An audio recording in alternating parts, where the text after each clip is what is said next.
my favourite.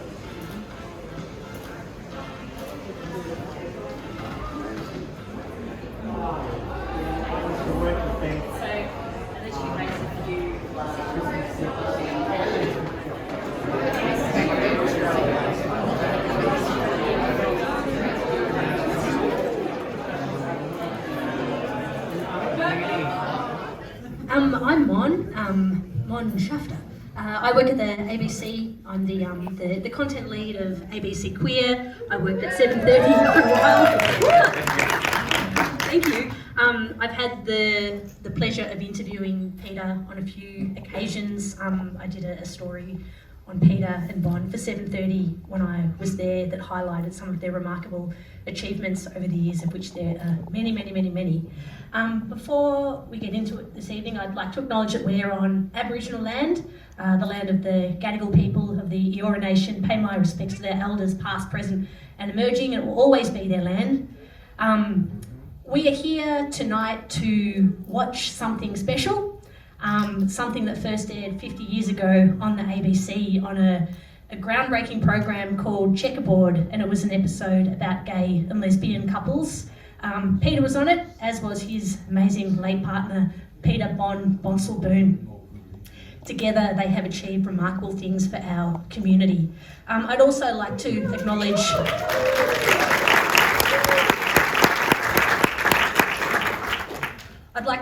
the elders in our community, the 78ers upon whose shoulders we stand. We wouldn't be here tonight if it wasn't for them. There are some here amongst us, including Peter. I'd like to welcome Mel Schafter, one of the chairs of Mardi Gras, up to the microphone to say a few words.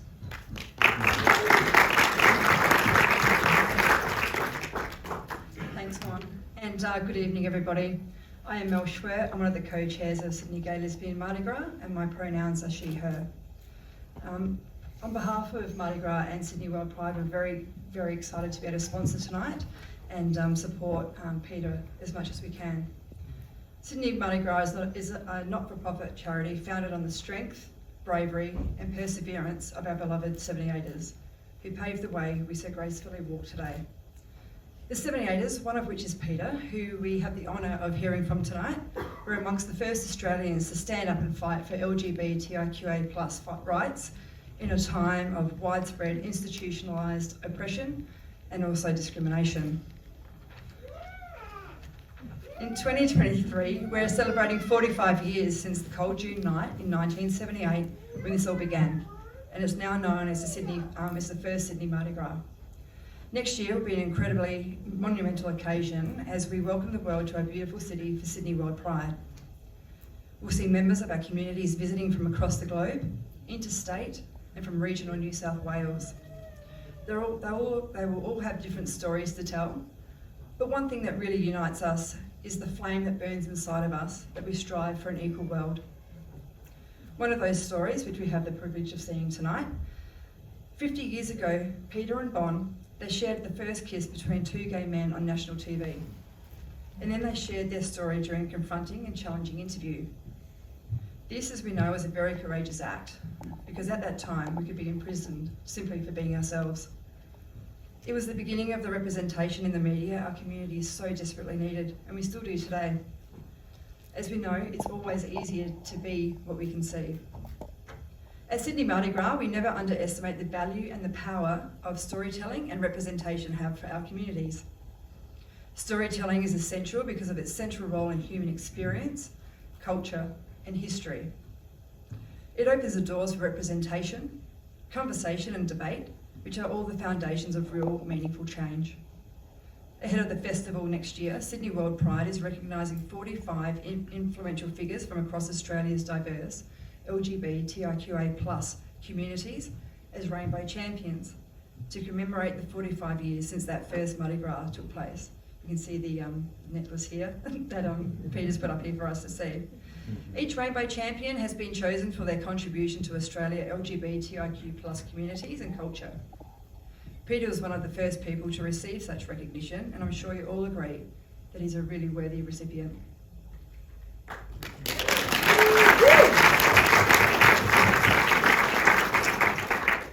Not only is Peter one of our beloved 78ers, but he was also a foundation member of the campaign against moral persecution, or CAMP Incorporated, in 1970. As lifelong activists for the LGBTIQA plus communities in Sydney, Peter and his partner, Peter Bonsall-Boone, established a counselling service from their Balmain home. It was called Phone a Friend, which became the precursor of the new 2010 Gay and Lesbian Counselling Service at National Q Life. In June 2017, Peter was inducted as a member of the Order of Australia in the Queen's Birthday Honours for significant service to the community as an LGBTIQ advocate and supporter, as well as the many ranges of volunteer roles he fulfills. Peter, on behalf of Sydney and Gay and Lesbian Mardi Gras, and every member of our community that has or hasn't had the privilege to meet you, we thank you.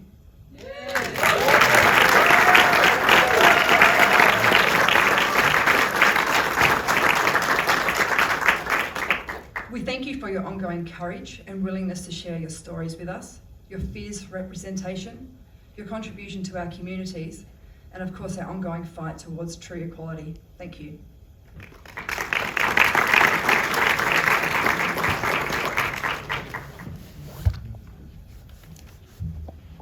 Thanks so much, Mel.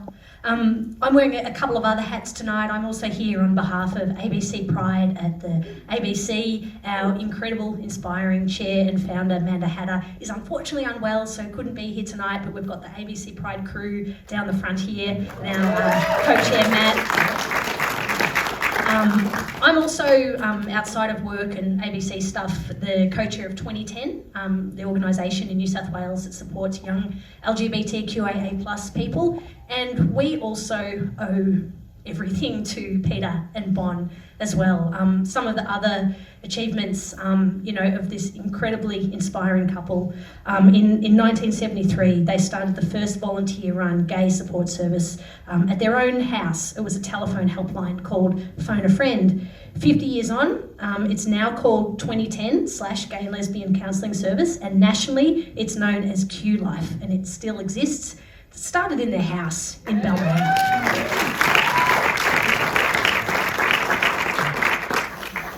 I reckon we should invite the man of the moment up here. Please welcome LGBTQIA+ rights pioneer, Order of Australia recipient, Sydney World Pride Rainbow champion, and Australian TV icon, Peter de Waal.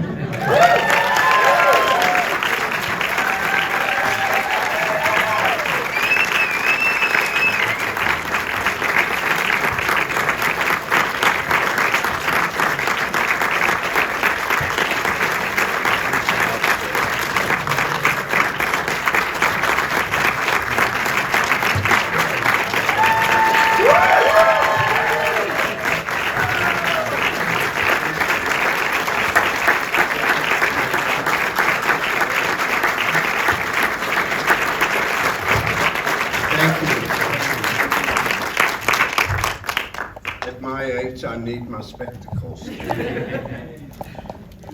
to tell you the right story. I mean, there are many stories to tell, of course.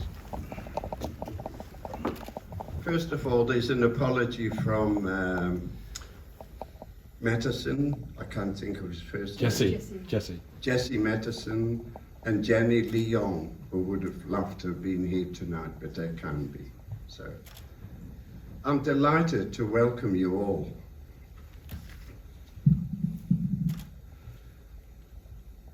It's a golden Logie night, both for you and for me. It's a truly once in a lifetime 50th anniversary Cannes Film Festival, golden palm moment, history making for us all. It's a highly acclaimed night for that other handsome, gorgeous, bearded, black-rimmed, bespectacled homosexual and checkerboard star. Alas and sadly, the love of my life, he's not here tonight. He's not here tonight to receive his half-century golden anniversary accolade. But his much-loved Teddy is here tonight. and he's with us. And we've exchanged, I'm wearing his Order of Australia, so I'm wearing two, mine and his, but he's wearing my Rainbow Champion medallion. So, look, breaking the rules and protocol has been all of my life.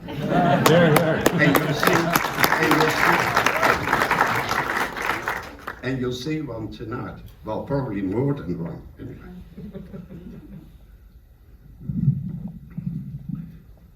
Chequerboard's anniversary celebratory screening was made possible by two Rainbow friends.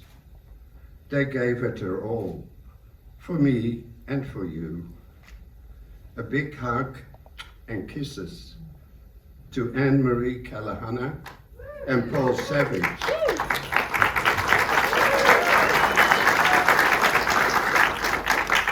For their huge efforts and communal good deed. A big thank you too to Verona Cinema, ABC Pride, Sydney World Pride, Matt Eccleston and Sydney Gay and Lesbian Mardi Gras. Without their support, we wouldn't be here to celebrate the golden anniversary of the ABC TV Chequerboard program.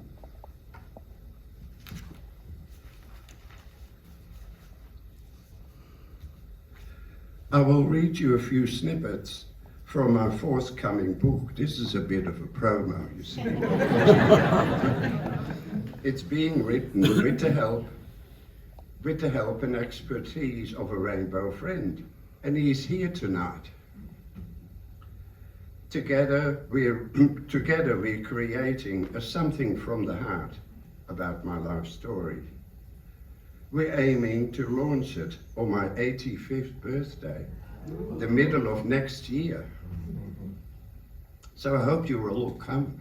We might need a bigger venue than this.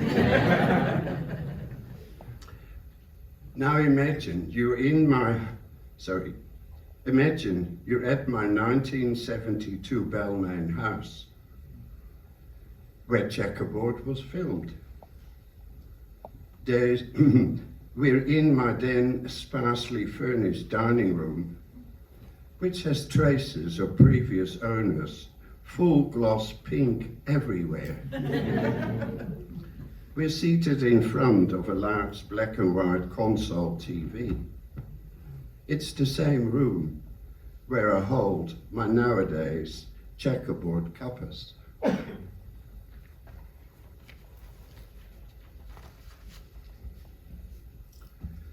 So tonight I'm taking you back. Sorry, I'm trying to get the right position. So I'm taking you back what happened precisely 50 years ago to this day, when this fabulous groundbreaking documentary first made its television debut.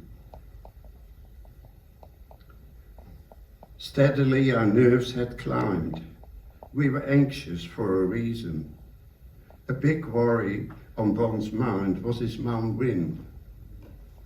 Concerned she'll see her son revealing on ABC national primetime, black and white telly, his private homosexual life, oh so publicly. Might a dirty linen washing in public hang mum out to dry? Although she knew of her darling son's homosexuality and being partnered with another mother's son, we wondered, might a solution be for mum, son and his partner to share Sydney Chequerboard's TV 1972 screening at our Balmain or at mum's Woolwich home.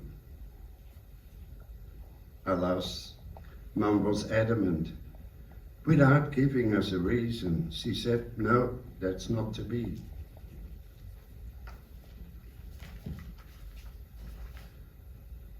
So next best agreed on for mum to take her hallway phone off the hook. Oh, she's so brave, watching alone her son and son-in-law give it their all.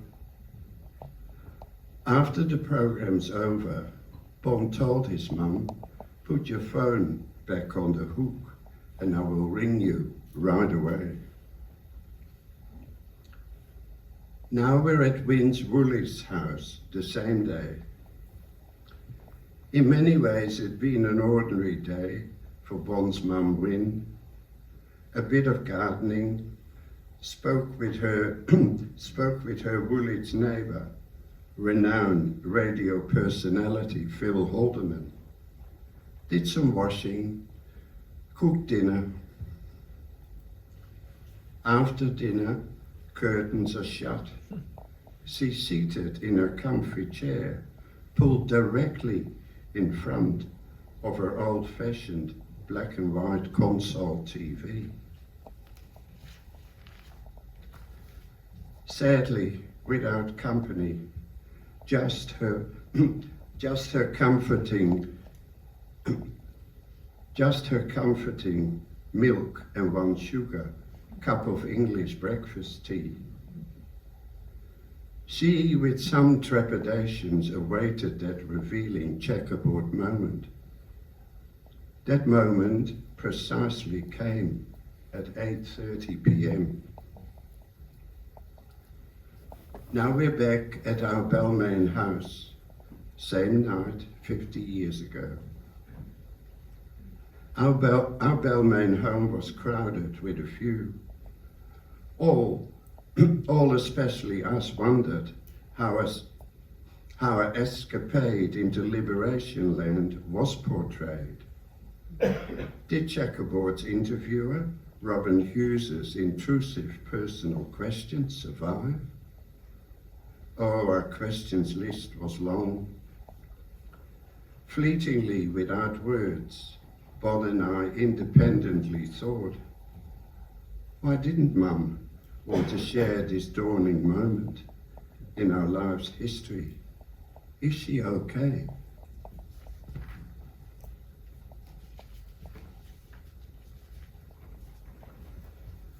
The guests gathered at our Balmain house didn't know about Checkerboard's history making, momentary male with male intimacy. Oh my, a standing ovation. That was fabulous. And oh, it was so daring. That lips meeting lips, a kiss had been delivered, a heartfelt gift for the yet to form LGBTQI+ nation. It was confrontational, yes, revolutionary action of a supreme quality, like unadulterated Manuka honey. It was powerful with special community healing components. Such a gentle sound of touching male lips moment. It busted stereotype barriers of Aussie ockers, miners, teachers, and yes, any upholders of institutional patriarchal supremacy. But really, you know, the only difference is we're same-sex attracted. We're clean-living boys who like fiddling with blokes.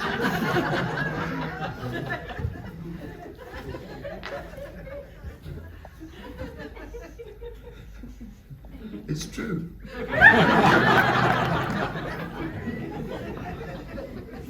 Bon tried to ring his mum. The line was engaged.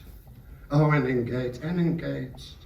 His anxiety grew, it spread it right through his body. It was like a wildfire.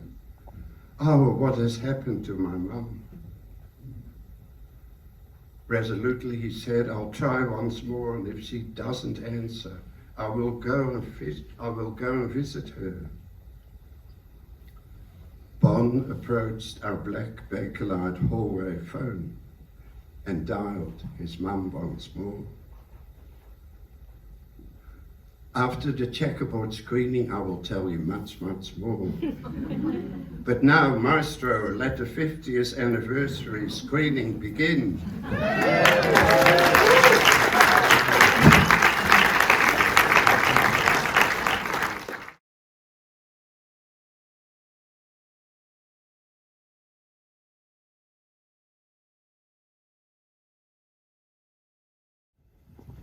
Wasn't that absolutely incredible?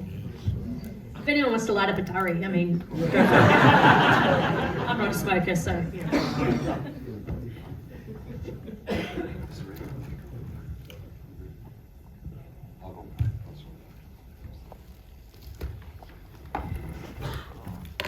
Peter, 50 years ago, like, I have so many questions I'd like to ask you. I'm always blown away when I see that vision of how calm you are, you and Bonner and the other participants, in the face of such intrusive and inappropriate questions. But before we get to that, what happened when Bon called his mum? Indeed. Is my mic on? Yeah. So, Bon got to the Black Bakelite hallway phone. He dialed once more, and it answered, and it was his mum. And Bon said, you know, I stood next to him and there were tears, you know, because he was so worried what had happened to her. And she said, darling son, I was so worried about my best friend, my school friend Stella, who is married and has three rugby playing sons, so they were like ockers. And I was so worried she would reject me because of having a gay son or a homosexual son. But she said, Stella, the first thing she said, weren't our boys beautiful? Wow, it melted. Well, when Bon heard that, it melted his heart, and of course it was just amazing for Win, Bon's mum, to have that affirmation that, yeah, she's a good woman, she's a good mother, you know what I mean? Yeah. What was the immediate reaction after that aired in 1972, and what happened to you? The immediate reaction, you mean that, well, Bon was, he was working at St. Clement's Church, Mosman, and he had been there for 4 years, as you heard. He was the church secretary, so that is not a religious role. He was a lay person working there, and his boss, Reverend Ray Weir, called him into the office after, you know, the next day when he appeared at work, and he said to Bon, you know, you have to resign.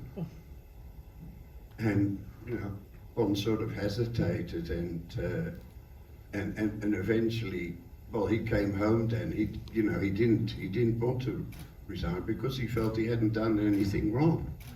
And, you know, he'd been a good worker for 4 years.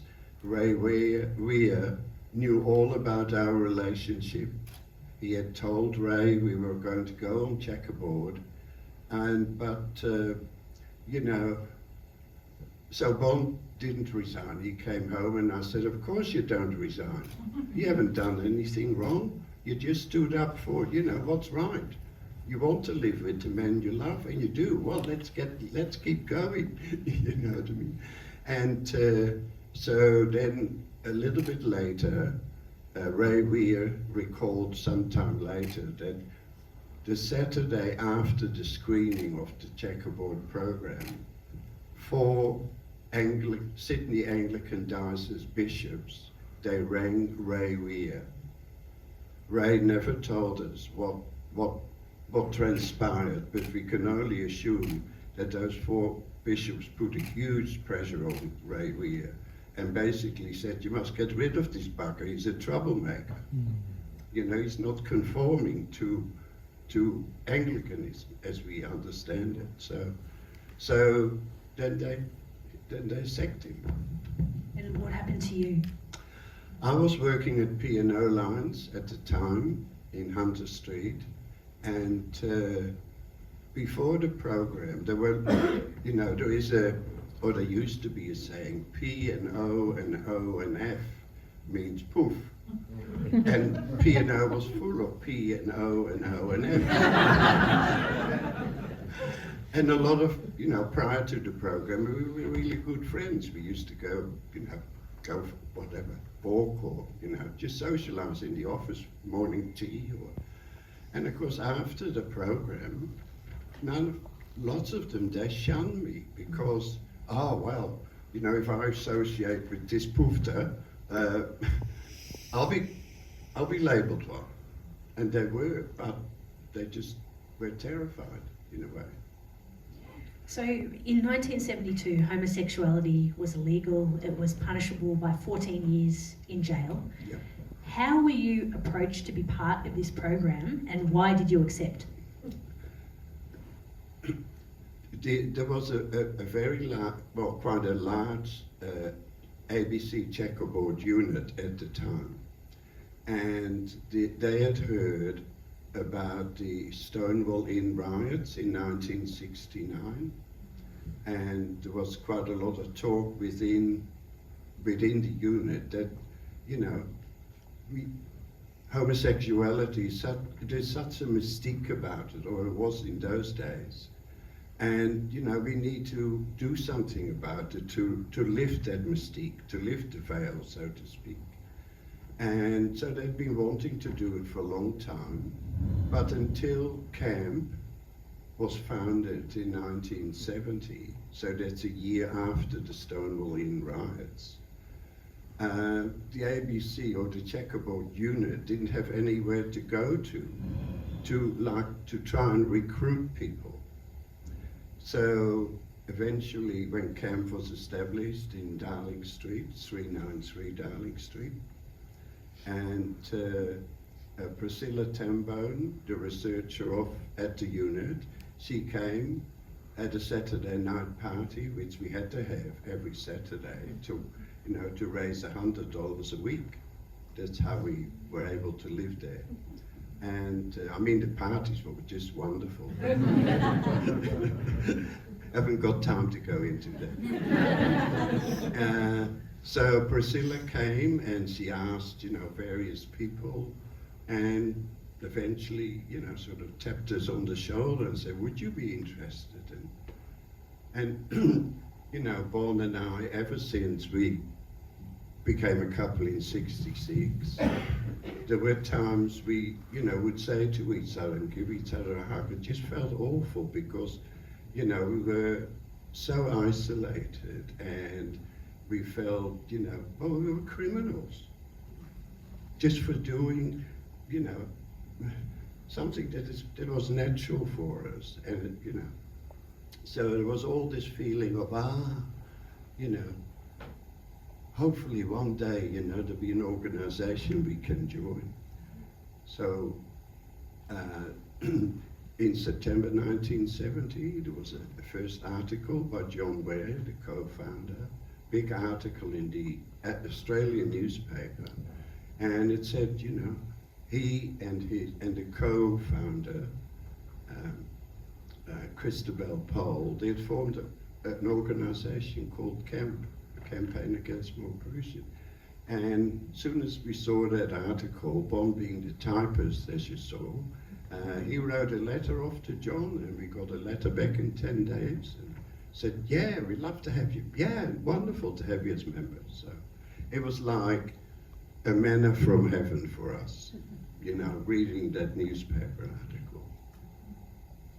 Can you give us a better sense of what it was like for you and Bon and for all gay people in 1972 and exactly what you were up against? Well, one example, we had a New South Wales Police Commissioner, Colin Delaney, and he, it's not famously, infamously said, homosexuals are a cancer in the community. We need to be eradicated. Basically, that's what he said. And he got lots of money to establish the part of the Vice Squad were after us. So that, you know, that was always hovering around. And of course, we didn't have, you know, that wonderful gadget on your phone to meet men now, you know, in those days. That for us was the beat, you know, the public toilet. And of course, police officers knew where they were, and they would, you know, if you were just there to urinate and you were at a beat, you would just be arrested for indecent exposure. They were unbelievable. Yeah. So the other thing was that homosexuality was unnatural. It was a mental condition, and so you could be basically declared by a court, I suppose, or some psychiatric institute. You could be, you know, picked up from the street if you were you were mentally ill, right? And Fred Nile was around back then too, right? Oh, Fred Nile. Fred Nile, there was Fred Nile, there was Frida Brown, there was Dr. Claire Isbester, there were many more, I can't, and I don't want to remember their names actually. So Dr. Claire Isbester, she was probably the fiercest, if that's the right word. She put out what I now call false propaganda, or what is it called? When you don't speak the truth. Bullshit. Thank you, yeah. You know, don't ever get a homosexual or a man to be your babysitter because he's going to do something to your child. They're the kind of awful, awful things, you know, she used to spread around. And of course, Fred Nile made his living out of, you know, hate, spreading hate about homosexuality for years and years and years. He was, yeah. We had one, well, I think a rather amazing activism we did. So in those days, Australian Post, the post office, let's say, had a service you could do cash on delivery. So you could send a parcel, and you know, the recipient would have to pay the postage. So we did this a number of times. We wrapped a building brick in nice, you know, nicely wrapped. It looked like a present, and we sent it off about half a dozen times, hoping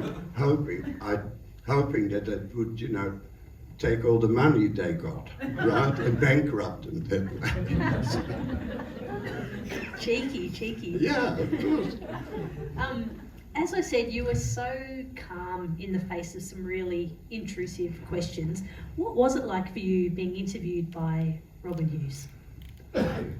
It was very confronting because we asked, could we see the questions? Could you give us an inkling what the questions might be? No, we want to do it spontaneous. So what you saw tonight just came to us, and it was, yeah, that's how we did it. Right, wow. And did everything make it to air? No.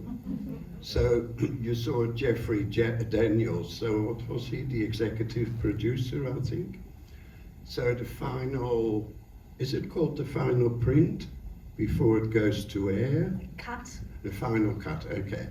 So Neil Munro, or Jeffrey Daniels asked Munro to show him the final cut.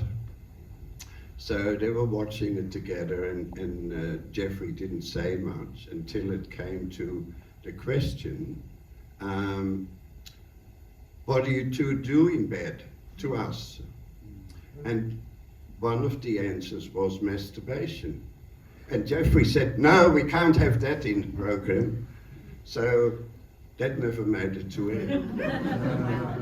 Did the questions shock you? Like, how did you feel in the moment when they were coming at you?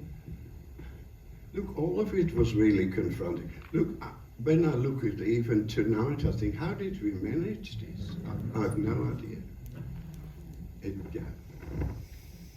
I suppose all I can say, right from becoming a couple, there was a very strong commitment to make a contribution, to do something. I think that might have been the driving force of and we had read a bit about what the questions were in our mind. We had a sense of what the questions were in the community. Yeah. So we saw that beautiful kiss that caused such a stir, such a beautiful kiss. Like, it wasn't even a tongue pash. How significant is that kiss 50 years on? I think it's the most remembered. When I hear people talk about Chequerboard, or I'll give you one example. A couple of Mardi Gras ago, when there's the glam stand in Flinders Street, and I was with the 78ers, I'm always at the end because they don't want me to be in front. I don't know why, but that's just how it is. Anyway, the commentator, he said, here the 78ers, they started it all. And then he'd finished that, and then he saw me, and he beckoned me. And he said, this is the man who did the first kiss on Australian television. And that's what people seem to remember. But of course, I think there's much, much more to it. The significance of the kiss is that, for men to be affectionate in the 70s, in Australia was just, impossible. Not impossible, but to feel free enough to do it. And I suppose that's why we did it, you know what I mean? We showed that you can do it, right? Yeah. We have a couple of people in the audience tonight who saw that kiss when it went to air. I might ask to hear from you, if that's okay. Mark Gillespie, who's with us tonight, saw it as a teenager, when you're in Queensland, which was the Joh Bjelke-Petersen era. Mark, yes. What impact did this have on you? Well, it's coming back to me again, of course. I can't believe it's 50 years later. I was 18, going on 19. I grew up as a gay man in far, far northwest Queensland, Northern Australia. So I grew up in the 1960s, very isolated, alone, of course. TV had only just come to the outback towns, Cloncurry, Mount Isa, Camberwell, where I lived with my family. And I'd already had a year away, my first year of university on the coast. And I must have come back to the bush, sitting with my parents, watching the little box, black and white, as we saw tonight. And I discovered that my high school sweetheart and first lover had committed suicide only a day before.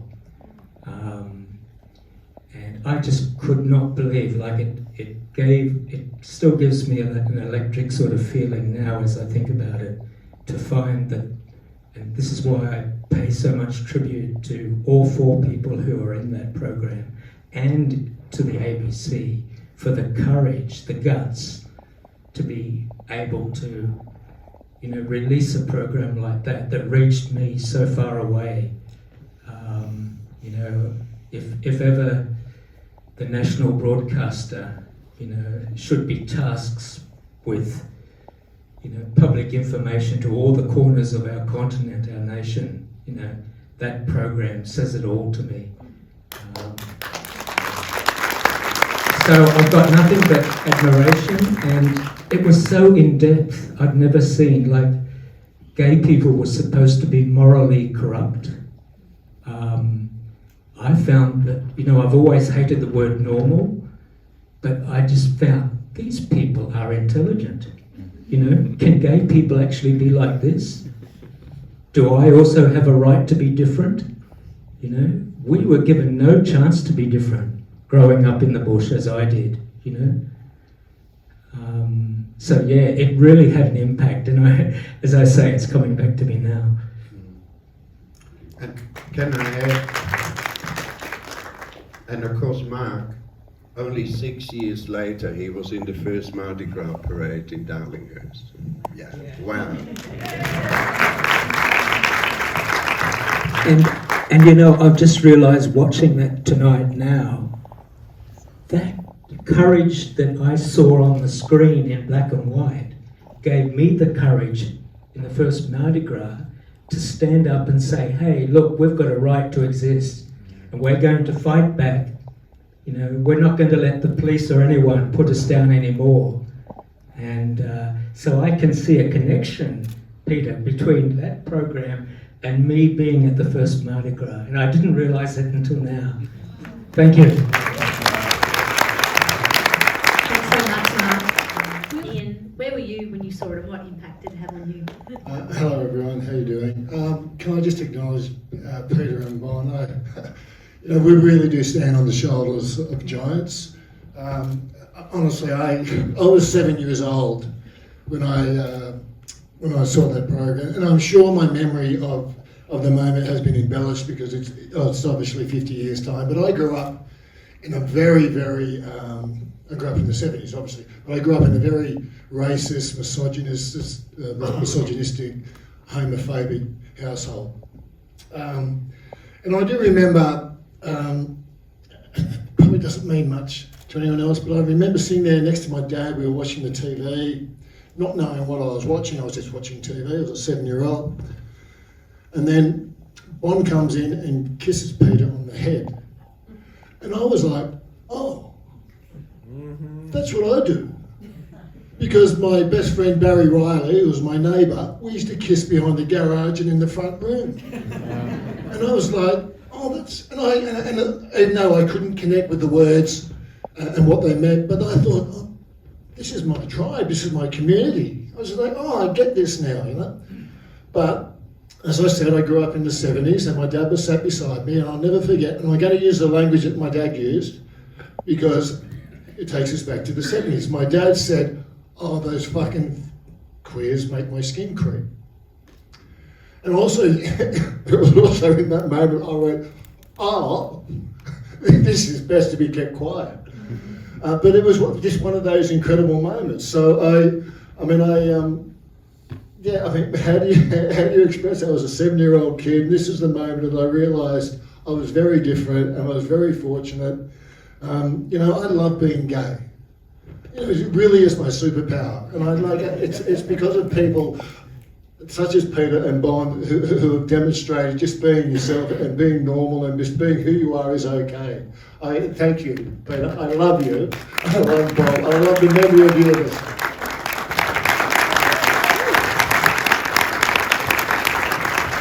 Thank you so much, Ian. A man of many superpowers. Thank you to you, Mark, as well. Peter, what's it like hearing from those two? Look, I'm crying. Chequerboard was one of those programs where we, until 2016, we'd only heard anecdotal, evidence, if you want to call it that. It wasn't until 2016, when we had our 50th anniversary, which was only 6 years ago, a couple of days ago. So Mark, being a 78er, we invited some to the Glebe Town Hall to celebrate. And, there was not a dull moment, but there was a quiet moment. And Mark came to us and said, I want to thank you guys. And we said, wow, that's lovely, thank you. And he said, he told us what he was telling us tonight, that he had seen the Chequerboard and what a difference it made to his life. So to hear that kind of feedback, how in a way, such an innocent program had certainly, you know, effect on at least 2 people, and there's bound to be many more, but I don't know. It just, it is, I don't know, it's a bit hard to describe how it feels, exhilaration. You know, that I and Bon, and of course others as well, have been able to make a contribution to make our lives better.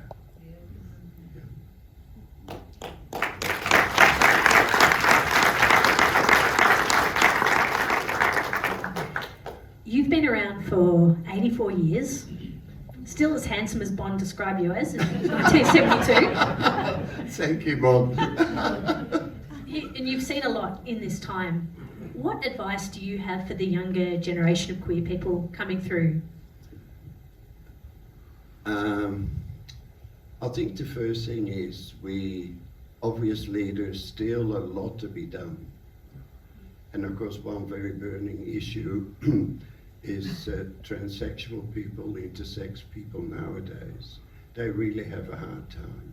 And when I hear their stories, it makes me think, yeah, I identify with some of that hardship. So, you know, we need to, as a community, we need to work together to bring about that change.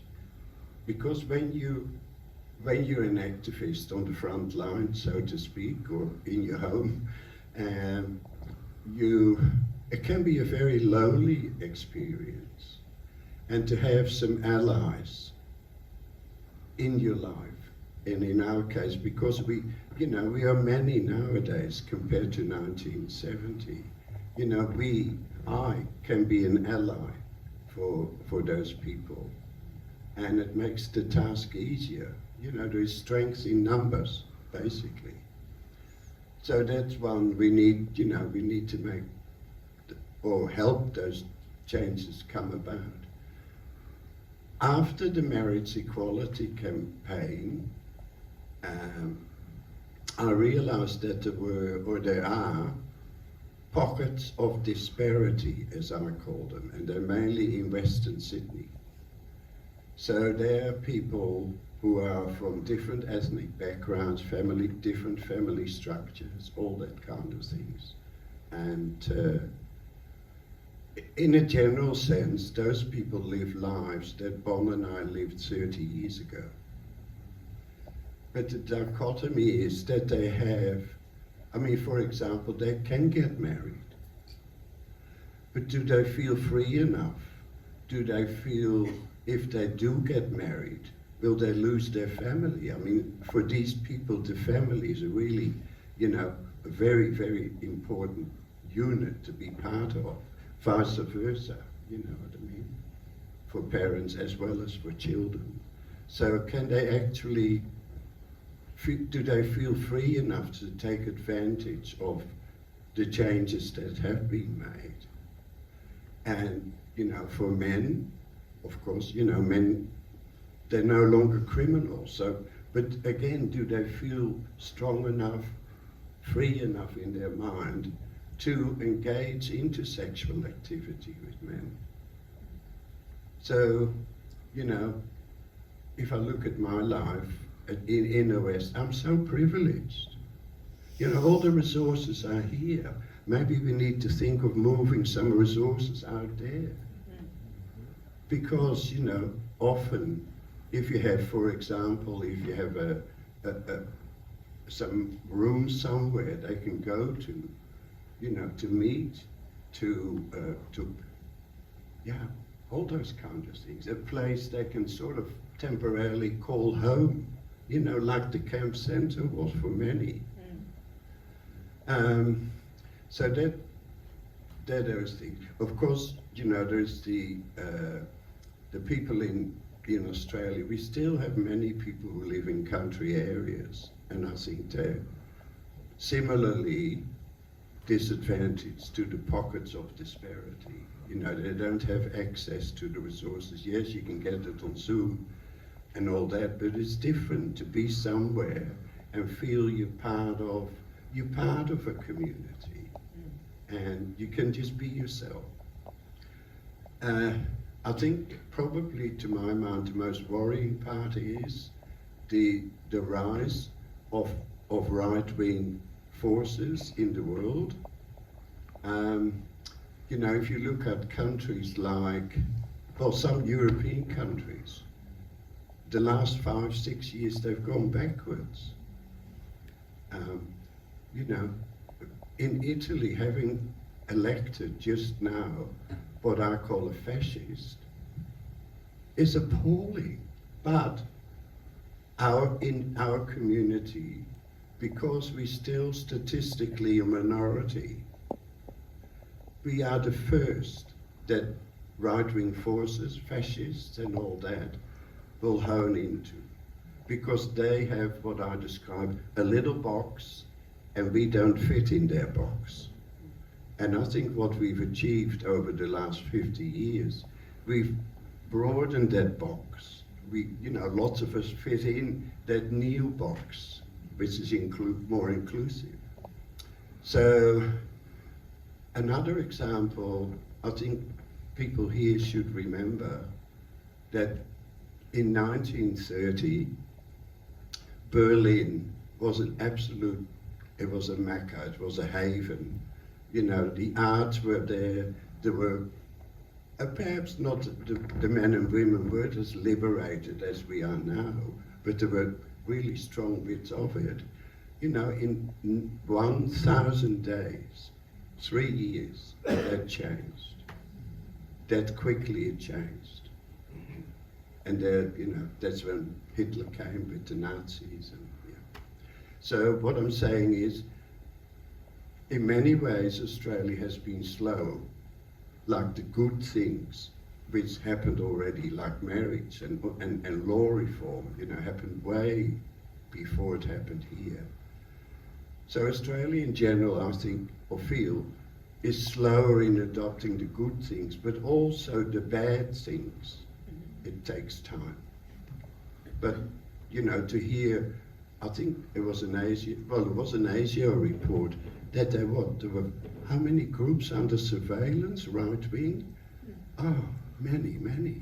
It's frightening because they're not our friends, never. You can't be complacent. We need to be vigilant and we need to stick together. Yeah. Peter, what is next for you? You've achieved so much in your lifetime and you're still achieving. What's coming up?